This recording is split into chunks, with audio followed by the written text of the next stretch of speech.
Right, thank you for coming. I'm Andrew Godwin, and I'm going to give you a talk on Django's architecture, the good, the bad, and the ugly. I'll cover exactly what that means in a few short moments. But first of all, just introduction to myself. I'm one of the Django core committers. I have been working with Django for about 3 years. I became a core committer last year. I am at various times either a freelance or mercenary programmer, as I like to call myself. And also, at the moment, I'm sort of founding a startup, apparently. It's more a project that evolved. So, first of all, I want to start off with a brief history of Django, how it's evolved, where it's come from, if you're unfamiliar, which a lot of people are. So, Django started off at the Lawrence Journal World in Lawrence, Kansas, in 2005. A team of 3 developers and 1 designer sort of built Django internally for use with a few sort of sites the World Company was building. They were a very newspaper site, they were quite CMS-y, but it was still quite a generic framework. And so they decided to publicly release it the same year. And they weren't expecting much reaction, but the sort of reaction they got overwhelmed them. The oft-famous quote is that in 2006, Jacob, one of the first few developers on Django, famously quoted that Django 1.0 is just around the corner. A mere 2 years later, they finally got to 1.0 after rewriting about half the code base. Since 1.0, we've had basically an API feature freeze, or at least backwards compatibility. So any feature we want to get rid of has to have at least 3 versions of deprecation. So it's quite stable now. Before 1.0, it was anything goes. A lot of people were running off of the main branch of Subversion for quite a while. I think there was about 1.5 years between stable releases at one point, and there were many production sites just running off of the development branch. So it's nice we finally have some stable releases again. Release 1.3 is coming up in a few weeks. It's more of a minor bug fix release this time. Since 1.0, we've added a few big features. 1.3 is a little less, but we still snuck some sort of major features in. But generally, it's sort of progressing nice and stably these days. So one of the main things about architecture is how things are architected. So first of all, I'm going to go through how Django is basically laid out in the code base. For those of you who aren't familiar with Python, it should be pretty obvious how things work. There's modules, it's like most other languages, they're hierarchical. And then after that, I'm going to go through some of the more interesting points of the Django code base and architecture. Some of them are good, some of them used to be bad and fixed them, and some of them are still a bit ugly, and we're going to try and fix them soon. So Django is, as you can imagine for a large web framework, a very complex beast. This is a subset of the top-level modules in Django. These are the main important ones, though. So going through them alphabetically, contrib is where we keep all of our optional add-ons. So Django's philosophy is that anything that doesn't have to be in the core is in contrib. You can disable it. So user authentication, sessions, all that kind of stuff are in there. I'll go over that in more detail in a second. Core is where all the absolutely essential part of Django is, things like URL resolving, basic functions and handlers. DB is our models backend for calling to databases. It's an abstraction layer. I'll go over that again in a minute. Dispatch is the signal handlers. So Django has signals, which are sort of, you can register hooks into signals. So you can say, when this model is changed, run this function. So you can do custom save hooks, custom validation, things like that in sort of that kind of area. HTTP is our HTTP handling libraries. It does things like recognizing status codes, performing correct responses, MIME handling, that kind of stuff. Forms is the forms library. Django has had 2 forms libraries, one called old forms now, one called new forms. This is new forms in 1.3. Forms is a sort of generic way of writing user input forms. So both simple forms like name, email, password, and more complex sets of, there are at least 3 sets of name, email, password. They all have to be present. That has to be at most 5. You get quite complex. Middleware is where what Django calls middleware lives. If you're unfamiliar with the concept from WSGI, then it's basically code that runs around a request. So you can intercept the incoming HTTP request and set custom variables. You can change the headers. So you can do authentication. You can do CSRF protection. And then on the response, you can do things. So you can gzip, for example, on the response. you can do various things like that. Shortcuts is full of some handy bits, because Django can get very complex in its import paths. So there's things in there sort of just render me a this template into a response and things like that. Templates is where the Django templating language lives. The Django templating language is quite an odd beast. It's designed mostly so that you can't do much logic in it. For a very long time, it was designed very much this way. We're slowly sort of weaning off of that at the moment. And it's, I'll come on to that later, it's quite interesting, and it's probably one of the oldest parts of the code base that hasn't been touched very much. And then finally views, which is where all our generic views live.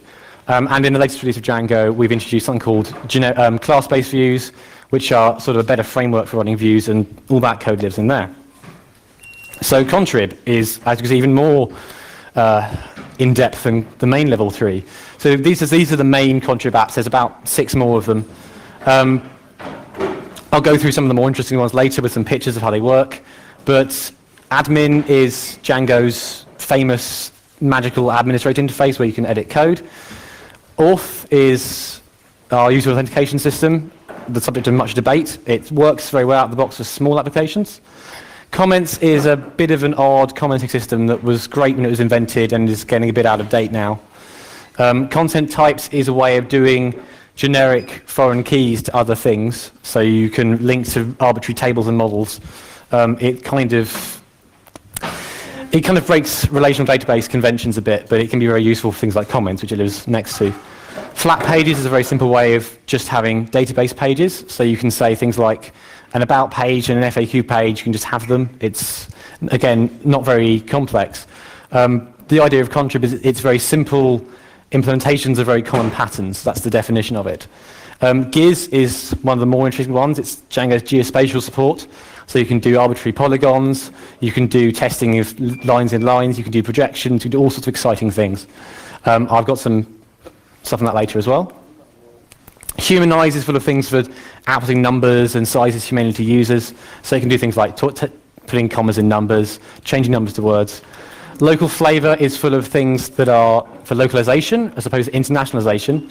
So for those that don't know the difference, internationalization is translating words. So you can, for example, rather than saying hello Andrew, you can have bonjour Andrew. Local flavor is different to that in that it's localizing what you put in. So in the UK, we'd have a postcode. In the US, you have a zip code. Also, things like telephone numbers vary from country to country, and there's other things as well. So things like the US state fields are in there because they're only important for the US. And so most large countries have an entry in local flavor with some custom widgets for their country. So if you're building an application for, something that isn't based on either the UK or America, which a lot of people do here in Europe, you can actually do it sanely, which is helpful. Messages is a way of doing sort of messages for upcoming things. So I think in Rails they call this Flash, but the idea is you can save somebody, tell them it's been saved, and then the next page along can look at the messages and go, oh look, it's been saved. Sessions is our support for sessions, because obviously HTTP is stateless. So that just has cookies and it stores things in another database or a cache backend. Static files is new in 1.3. Django used to just tell you to do your own management of CSS and images and things. These days, we've decided to move in this release, support for managing those more sanely. So the idea with Django is that you can have these third-party reusable apps, and it used to be the case that you had to take their media they shipped with, their CSS, their JavaScript, and move it into the right place. With static files, Django will automatically take all of that media and put it in the right place for you. And also there's syndication, which is our support for RSS, Atom, and those other kind of feeds. Core itself has a few other things inside it. Namely, there's the cache, which is our cache backend. The cache backend is somewhat abstracted. I'll talk about that in a bit. There's files, which is support for uploading files and handling on-disk files. There's various optimizations there, so small files only ever get stored in memory, and large files get pushed onto the disk when they're uploaded, so you don't use up all the memory of like a gig file being uploaded. Handlers is full of support for things like talking to ModWhiskey, talking to ModPython, all the various ways you can run Django. I believe there's also fast CGI support in there as well. Mail is the sort of abstraction layer for emailing people. It used to be fixed. These days you can have emailing support for SMTP. You have one that prints to the console, so you can debug and see what would be sent. And there's a few other things in there as well. Management is support for Django's idea of management commands. So management commands are things where you can say this is a task that people can run. So you can say, so import data or that kind of stuff. And you can define these per application in Django. So if I ship, so for example, I write an application called South, which does database migrations for Django. So I can ship lots of management commands, which do things like run migrations, let you sort of half create migrations automatically. And those are all done by management commands, and the framework for running those lives in there. Serializers is our support for reading and writing out JSON and XML, and one other format, I forget what it is, for models. So rather than dumping SQL, you can dump a database independent format. It's not particularly efficient, and it will fail on large databases, but for moving stuff around in development, when often you're using perhaps SQLite on one machine or Postgres on another, it can be very handy. Servers is where the implementations of the two actual web servers Django has in it are. So there's a very small debugging web server, so you don't have to have like Apache or ModPython or Guernica installed locally. And there's also a fast CGI wrapper in there which counts as a server. Paginator, for some reason, lives in here. I'm not quite sure why it does. But that supports basically taking a list of things and having pages of it, which is obviously used a lot in most websites. URL resolvers is our URL framework. In Django, URLs are a set of regular expressions. It reads through them top to bottom, and then the first one that matches it takes and fires the view connected to that. And then validators is new in 1.2, where we have model validation. So what we used to do is just have forms validate input, and then when you tried to save something, the database would just die if it's the wrong kind of type. So if you incorrectly had a character field on your form when you saved to an integer field, then the database would just die horrifically and go, no, that's wrong. In 1.2, we introduced the idea of model validation. So now models also validate things when you put them in, and you get sensible errors rather than the occasionally cryptic MySQL or Postgres errors, which can often be quite confusing. The database backend is split into essentially two parts, backends and models. Backends is where all our database-specific code lives. So there's backends for MySQL, Postgres, Oracle, and SQLite in core. And there's also Microsoft SQL Server, Firebird, and a few other ones available as third-party applications. They don't have to live in here. This is just the ones we ship with. And then models is the layer goes on top of that. So backends gets rid of all the specific stuff like what types to use. And models is a sort of, so in Python we have meta classes and things so you can do things declaratively, and that's where all that magic lives. It's not as magic as it sounds. There's many other parts. I could spend all day going about every module we have in our code base, but for your sanity I won't. So here's a few interesting ones. We have decorators for views. So if you're unfamiliar with Python, again, decorators are the concept of a function which wraps a function. So basically, because in Python functions are first-class objects, you can take a function, mutate it through a different function, get a different function in return. They get complex. But the idea is you can wrap a function in, this must be done by an admin, this must be done by a logged-in user, or various other checks like that. And some common ones live in there. Generic views contains some simple views. So a lot of sites do things like render a simple template, render a model to a template, render lists of models, and there's common code for all those kind of things that lives in generic views. So you can take them, sort of your generic site, and just pull it over there and have all that code written for you. CSRF is our cross-site request forgery protection. Cross-site request forgery is one of those attacks vectors on websites that isn't very well understood. It's very important, and it can mean your users can get very nasty things done to them. Django ships with full support for CSRF. We have done for a long time, and I'll cover that again later in a bit. That's been upgraded recently to be less evil than it used to be. Test is a testing framework, which is very important. You can do testing. There's custom test handlers. There's a custom test client where you can do fake requests to Django, and you can do things like assert that a template's been used and look in the context of templates and things like that. There's also the forms, which forms is arranged into this idea of widgets. So a widget could be a text area or a select box. Fields, which then use one of those, they have types. So for example, if you had an integer field, it would probably use a text area or could use a text input. You can have multi-select fields and things like that. Form sets, which is this idea of having many things, so you can have, up to 4 users, or you can edit a list of things. And models, which is our support for introspecting models and making forms automatically out of them. So if you have a model, we can read the field types and work out what it is.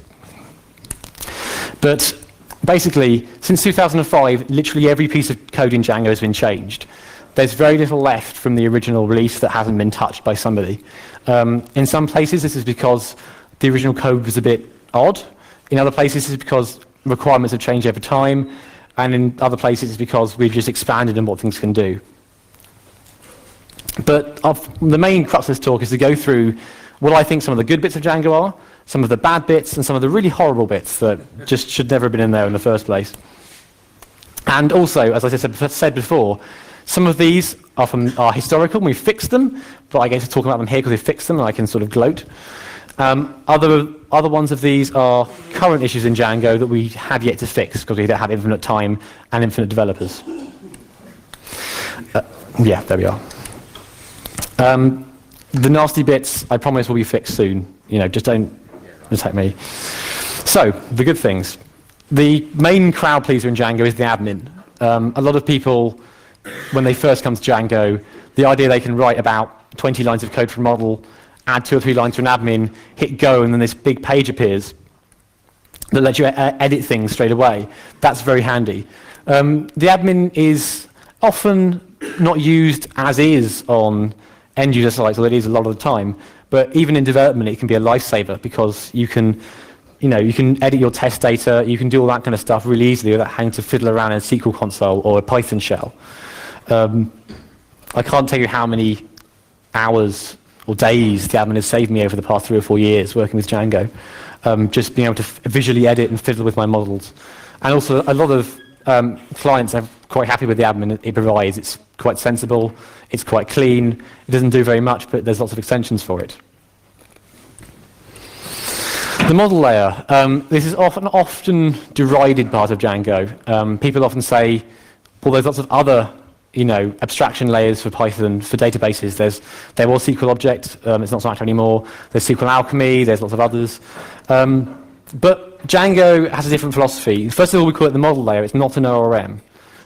It's not specifically designed to deal with relational databases, and there is partial support for things like MongoDB in there as well.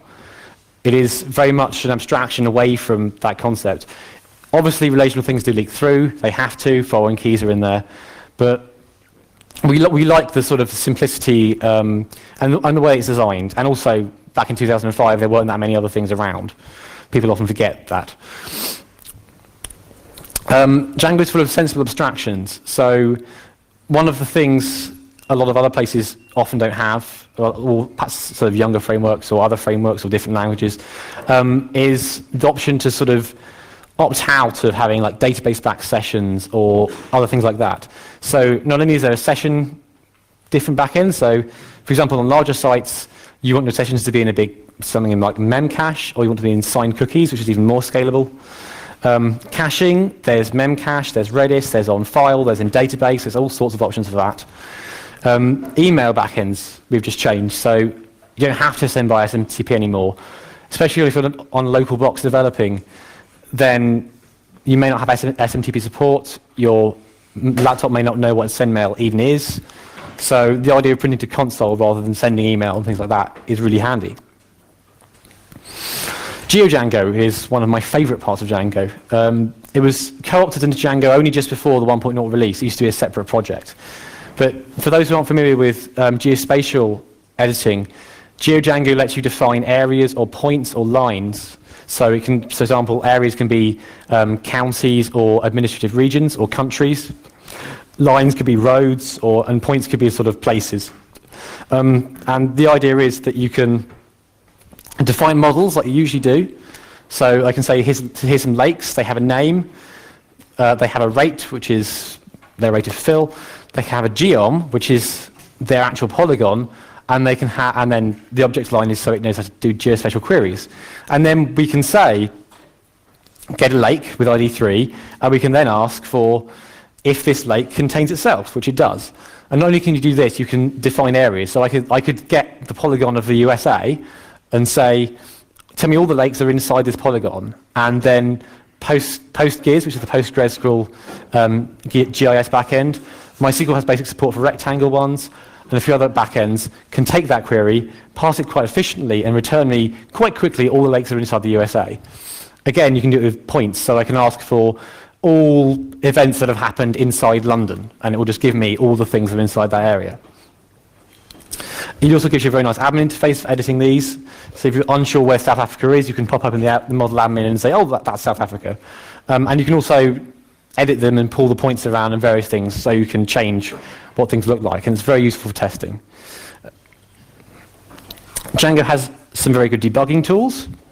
So not only do we have manage.py shell, for those unfamiliar with that, that launches a Python interactive shell or a REPL inside your Django project. So you can import your models, you can play around with them, you can test out your functions, you can test out your filters, or do all this kind of stuff. We have good testing tools as well. Django has a very strong testing community. People are often derided for not doing tests, and there was, in fact, a Django Dash project 2 years ago that I think it was called Django Pants for some reason, that took applications on PyPy, downloaded them, and then tested, and then see how many tests they had and check their coverage, and gave you a rating from A to C, which was quite nice. But Django has quite a lot of testing tools. It has a fake client, so you can do fake requests against your application and see what comes back. And so rather than just testing that it returns 200 OK, you can test that if I ask for the page about ponies, it uses the ponies template, it returns the context with the right things in it, all those kind of things. And also, as I said, the culture of debugging and testing around Django is very good. Not only does core Django have this idea of testing, and and every single bug we have must have a test that proves it's been fixed. But there's also third-party tools for debugging and testing, and things like Django Debug Toolbar, which show you on your site what's been going on. See, the new CSRF protection is nice. I had to qualify the new one because the old one is in my ugly section, as I'll tell you later. So the new CSRF protection is very nice. You can do a form, say put a token here, and then a middleware will check automatically all your posts are protected. A quick introduction for those who don't know what CSRF is. If your application has a post view, so if you post here or delete something, then evil.com can have a form that posts to the right URL on your site. And if the user's logged in, it can just sort of auto-post that in an iframe in the background and just start deleting stuff over here. So with CSRF, the idea is that you have tokens. And so whenever your site makes a web page, it puts a token in its form, so it can prove that the form that's being submitted came from itself. So I'll go why later, why it's very important that's the case. But the new one is quite nice, and you can turn it off optionally on different parts of the site. The old one has to be on or off globally. The new one, you can say it's on for the admin and off for everywhere else. Auto-escaping. This is a major introduction of Django about 1.0, was the idea that all strings and templates are always escaped for HTML inside them, unless you say otherwise. So this immediately stops a lot of cross-site scripting attacks in their footsteps. It's not perfect security design. It won't fix all attacks, but it really does help stop a lot of people new to Django, or people who are sort of coding in a hurry, have deadlines, and it makes you feel safe about your code. You know that if you render this variable, if it even contains a script tag, nothing will happen. It should just show script. So that's really handy. And we managed to introduce it in a nice, mostly backwards compatible way. The Vue API simplicity is something that some of the core committers are very happy about. In Django, a view is just any callable that takes a request and returns a response. It doesn't matter what it is. It can be a function, it can be a class with a call method in Python, it can be something else. But the idea is that anything that does this is fine. So views are traditionally in Django, they're functions, so you use def. But recently we started having class-based views, so you can have a view, you can then inherit from it and inherit most of the behavior and use the sub-methods, but you can change little bits of the behavior as well. So if I inherit a list view, I can change sort of the query set it uses or the filters it uses for the models, but then get all the other code for free rather than rewriting it in a new function. And this kind of flexibility in Django is very key. We really do like the idea that we're not imposing one particular way on people, but we generally try and push you in the right direction. Python, I think, was a good choice. Obviously, I'm biased here. There are many other good languages as well, but it's compared to something like C or Java, it's a lot easier and quicker to write things in dynamically. I'm sure other languages are fine, but I like Python, so I'm allowed to do that. Multiple database support's very nice. This came in Django 1.2 and was in fact brought about at the first DjangoCon. Cal Henderson, one of the founders of Flickr, stood on stage and did a talk called Why I Hate Django, which was fantastic. We have a tradition in Django of having talks at conferences of why I hate Django. There's one every year. It's very important. And of Cal's points, his major point was that there was no support for more than one database. In Django 1.0, you connect to one database and that was it. There was no support for different ones for read, different ones for writes. And at sites at big scale, you want one database to write to at the master, and then you read from the slaves, and various other different things as well, or sharding by different kinds of table. And so multi-DB is a very important thing. It's very nicely done. It's not noticeable at all if you're using one database. You'd never know it's there. And as soon as you want it, it turns up and you can do things with it. It's not very complex. It's got no built-in support for sharding or any kind of sort of read-write balancing. But the idea is that if you're doing that stuff, you're probably quite large and you can afford to do it correctly yourself. Anything we shipped wouldn't fit for most people, and it's probably, we'd rather you do it the right way for you rather than shipping some code that worked all right half the time. We have a very small actual core. You can turn off nearly all of Django, the admin, the authentication, the sessions, all that kind of stuff, and be left with basically just URL resolving in a view handler. Not many people do. I've done it once in the past, but it is quite nice that you can turn off bits. The admin especially is useful to turn off if you've got your own admin. Sessions, useful to turn off if you're doing a stateless website, you save some render time. Internationalization can be turned off if, like me, you do mostly English sites. I do some internationalization ones. And it's nice to have that kind of flexibility. And finally, documentation, I think, is very important. We have very good documentation. It's very extensive. It's not that well organized, perhaps, but there's a lot of it there. And there's a culture of documentation. If you submit a bug patch to Django, it will not be accepted until it has documentation for what you've added, if it's any new features, and a test, which means that any new features that get added always have documentation. And in third-party applications, if you don't have that documentation, you're derided. It's a big, strong thing. We like to make sure that people know how to use this stuff. It's all very well having all these cool programs, but unless people know what to do with them, it's not very useful. Oh, that wasn't the finally. This is the finally. Or possibly not. The community, I think, is very important. Django has a very strong community. We've had 3 years of conferences now. They keep getting bigger. We have to keep moving to different hotels and making them bigger. And there's a very strong sense of community. We have lots of third-party applications, lots of people using it, lots of tips. And generally, and they're really friendly as well. And it's nice to have a community. And it also means that the core development team can grow bigger. We can get more stuff done. And it can generally be quite good. Django is also not too high level. We don't take one method of doing stuff and impose it. So, not that I'm saying it's a bad idea, but certain CMSs, things like Drupal, for example, impose a certain way of doing things. And in Drupal, you start off with your thing, and you sort of edit down and pair away things. In Django, you start at the bottom and you build up. For things you do in Django that aren't necessarily just content sites, this is fine. If you want a content management system, there are ones built on top of Django. But Django is more a framework for general web applications. If you're doing a site that has mapping along with visualizations with some snazzy stuff, then you can sort of build them up and choose the right part from the start. And I think that's really nice. Now, the more interesting part, the bad. This is much more interesting. So, the old CSS support was fascinatingly awful. So, as with most bad parts in Django, it used a regular expression.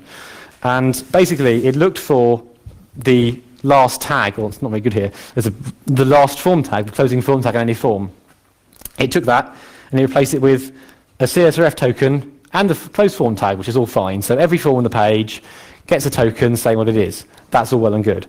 However, also, for forms that posted outside the page, say to evil.com, as in this example, it also included the token. This is not good, because that means evil.com has a token that's valid for that user on your site. So they can then take that, post directly back to your site, and do a CSRF tag. And if you're using the admin, that means they can post to slash admin slash core slash user slash delete or something, and then start deleting your admin users, or even post their own admin user or various other things. So thankfully this was got rid of eventually. You can still turn it on, it's called legacy now. There's a very large warning documentation saying, don't do this, it's probably very stupid because you can get attacked by evil sites. But if you don't post outside your sites, like the first people did this didn't, it's fine. Schema changes has always been a problem in Django. In Django, when you make a new model, you run syncdb, a new table appears, everybody's happy. If you add a new column, if you delete a column, if you change the constraints, Django itself just goes and doesn't do anything. So luckily, I've been fixing this for the last 2 years by writing an external third-party application called South. There are other ones too, demigrations, I forget some other ones, Django Evolution that do the same thing. But I think this was kind of a mission from Django at the start. Adding columns and deleting columns is something I do a lot. My schema doesn't start off fixed in stone. It's it presumes you have like a UML diagram and then derive your models from that, whereas I just sort of sit there hacking about models, changing types of fields, adding constraints as I go. So I think the lack of that was a bit bad. The plan is hopefully to get some parts of schema chaining into Django in a release or 2 releases time, but there's no fixed timeline or feature set for that, so I have to wait and see. The template implementation is dodgy. So those of you who've done parsing of languages know that you have a tokenizer and then or lexer and then a parser, basically. Django's tokenizer is 2 regular expressions, and its parser is basically non-existent. It can't cope with any kind of nesting of comments or anything. It's also not very efficient at doing includes. It doesn't compile templates, just interprets them. It's generally quite slow. One of the old big sites that used Django before they went away had about 200 includes in every template page, and they only took about 1.5 seconds sometimes. So it's really not brilliant. It's kind of been bolted on and patched around, so there's now a caching template renderer, but that's kind of not really the solution to the problem. There have been discussions of possibly improving it a bit more inside, but the problem is it's very hard to change while still being 100% backwards compatible, which of course for Django is very important, because people rely on us not to just change things underneath their feet, and that means they can't upgrade. But hopefully we'll fix that soon. The ugly, even better. Magic. Django, when it was first released in 2005, had a lot of magic. You define models, they magically appeared over here in a different namespace where you imported them from. You define template tags, they magically appeared over here. This wasn't particularly good, and people didn't know how things appeared. You couldn't trace them back very easily. If a model just appeared in Django.meta, you had no idea where it came from. And so there was a very popular thing called the magic removal, where all the magic was taken out of Django, well, most of the magic. So these days it's a lot better. And you can tell where things come from. You can easily trace back areas to where they actually came from rather than some other module. But that was quite nasty for a while. Too many regular expressions. I love regular expressions, but they can get a bit long. So there are several very long regular expressions in the core Django code. The URL resolver has one. It runs on regular expressions, that's probably fine. I'm not sure it should, but that's generally accepted to be all right. But one of our most recent security vulnerabilities in sort of mid last year was a problem with the email regex. So this is our email regex. The top one is vulnerable to a DDoS attack. The bottom one is not vulnerable to a DDoS attack. If you can spot the difference is actually this clause here, which limits the length of this particular query. If you don't have that there, your regular expression engine does backtracking, and the longer the domain string you put in, the longer it takes. If you put 300 or 400 characters in, the top one would run for several minutes and just die. So yeah, the problem is, and we spent a good 3 or 4 days on and off trying to work out what the hell was wrong and how to fix this, because it's not particularly editable. But yes, so I personally think we should have, for an email validation, does the string contain @ Yes, it's probably an email. Because we can't test whether there actually isn't a valid email at the other end of that address. They just test whether it looks like one. And most users, most errors are going to be typing usernames in there or web addresses. And I just think getting this kind of checking is a bit excessive. Also, it only allows the main TLDs that are 6 characters long. So if you have, so .museum is fine, but if you invent a 7-letter one, all the old versions of Django aren't going to work. So, yeah, not brilliant. Auth is another big bugbear of mine. This is like a personal vendetta thing now. So auth inside Django is fixed. So it's fixed to having a first name and a last name, which is already stupid for internationalization. You know, first name and last name is a very Western thing to start with. It's fixed to having a single email address and a password. The email address is required, as is the password.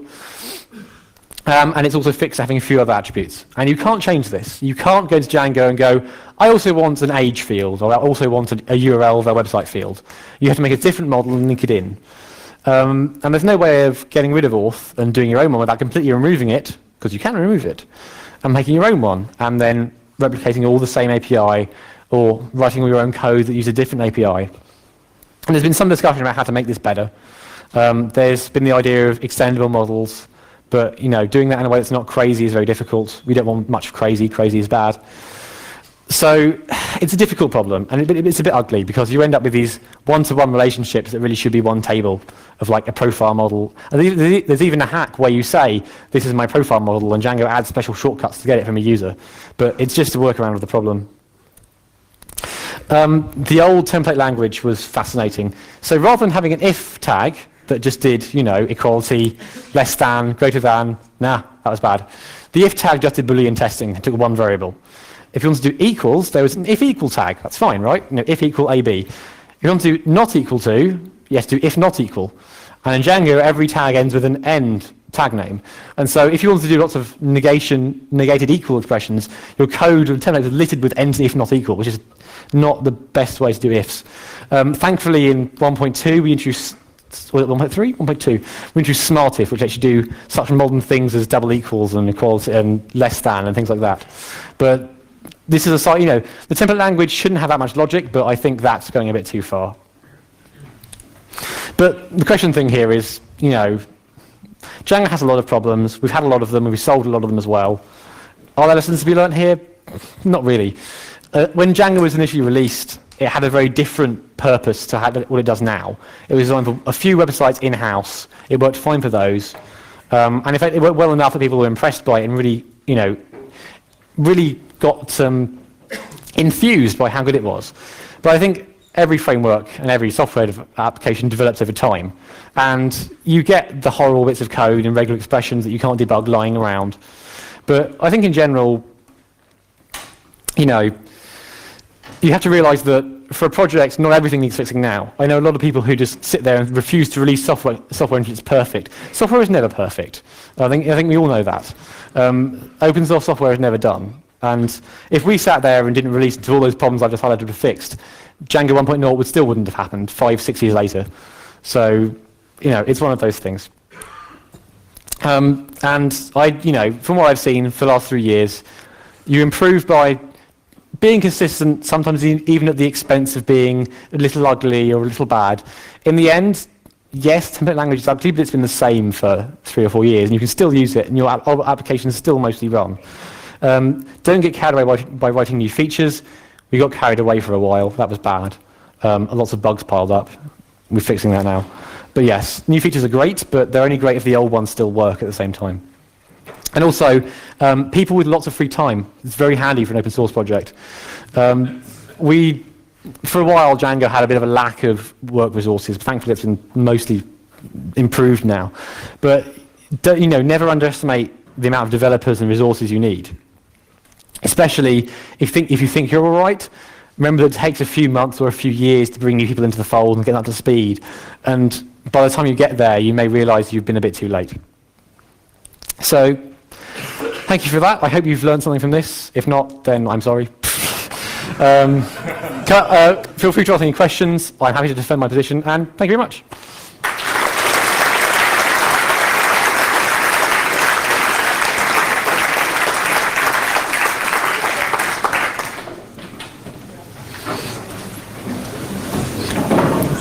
Any questions? So Google App Engine is using a whiteboard So I think it's 0.96. Is there any communication with them? Get them out of that? Okay, so the question was, Google App Engine is using a very old version of Django, which is 0.96. Is there any communication with them to try and fix that? There has been a bit. With the App Engine, you can, thankfully, these days, you can get your own version of Django in there by zipping it up and fixing it in. Some people have tried to poke them, they haven't done very much. App Engine doesn't seem to be, it seems to be sort of a bit of a, they only started doing new features again, so I'm not sure what the state of that is, but I think they've just left it in there just because. I mean, these days, I think they recommend do your own Django, so.